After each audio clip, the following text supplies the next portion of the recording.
नमस्ते बच्चों, मैं अमिता शर्मा आदर्श विद्या मंदिर किस्मी देसर भीनासर से।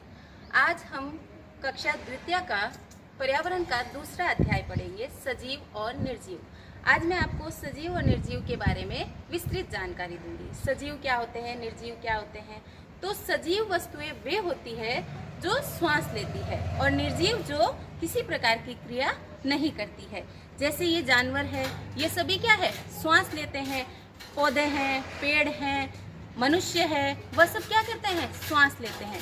तो जो श्वास लेते हैं वह सजीव वस्तुएं होती है और जो श्वास नहीं लेते हैं, उनमें कोई गुण नहीं होता है, वह निर्जीव वस्तु होती है। जैसे ये किताब है, ये ग्लास है, चौक है, पेन है, ये सब क्या है, ये निर्जीव वस्तुएं हैं क्योंकि ये श्वसन क्रिया नहीं करती है।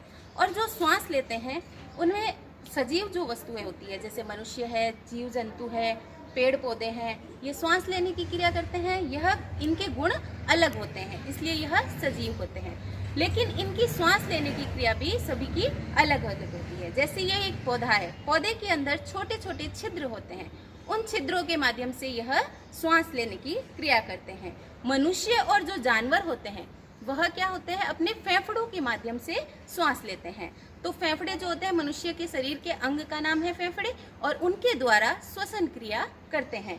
लेकिन जो मछलियां होती है वह उनके गले के अंदर गलफड़े होते हैं, उन गलफड़ों के द्वारा श्वसन क्रिया करते हैं। उसी प्रकार जो मेंढक होता है वह अपनी नमी युक्त त्वचा के द्वारा श्वास लेते हैं।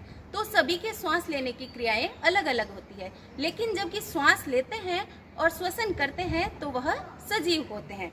लेकिन जो ये पुस्तक है, यह चौक है, ये पेन है, ग्लास है, यह श्वास नहीं लेते हैं, इसलिए इनको निर्जीव वस्तुएं कहती है। मनुष्य को जीवित रहने के लिए निर्जीव वस्तुओं पर निर्भर रहते हैं। मनुष्य जो भी होते हैं, जानवर जो, वह श्वास लेते हैं और वह निर्जीव वस्तुओं पर निर्भर होते हैं। तो यह मैंने आपको भी बताया कि सजीव क्या होते हैं और निर्जीव क्या होते हैं। श्वास लेने की क्रिया जो करते हैं, पौधों से हमें क्या मिलता है, ऑक्सीजन प्राप्त होता है, और यह क्या करते हैं, कार्बन डाइऑक्साइड गैस को बाहर छोड़ते हैं। ठीक है, और ये सब क्या है, सजीव वस्तुओं की एक पहचान और हो सकती है। कैसे, वह अपनी गति बदलते रहते हैं। जैसे यह पुस्तक है, यह निर्जीव है, यह अपनी गति नहीं बदलेगी। लेकिन ये जो पौधा है, इसके अंदर हम बीज बोते हैं तो वह धीरे धीरे पौधे से एक पेड़ बन जाता है। जैसे एक मनुष्य है, एक छोटा बालक होता है, वह अपनी गति को बदलता है। कैसे, जैसे बालक से, छोटे बालक से वह क्या बनेगा, आदमी बनेगा, आदमी से वृद्ध व्यक्ति बनेगा। तो वह अपनी गति को बदलते हैं। जो सजीव होते हैं वह अपनी गति बदलते रहते हैं। जैसे जानवर है तो छोटा सा है, गाय का बछड़ा है, छोटा है, धीरे धीरे बड़ा होकर गाय बनती है।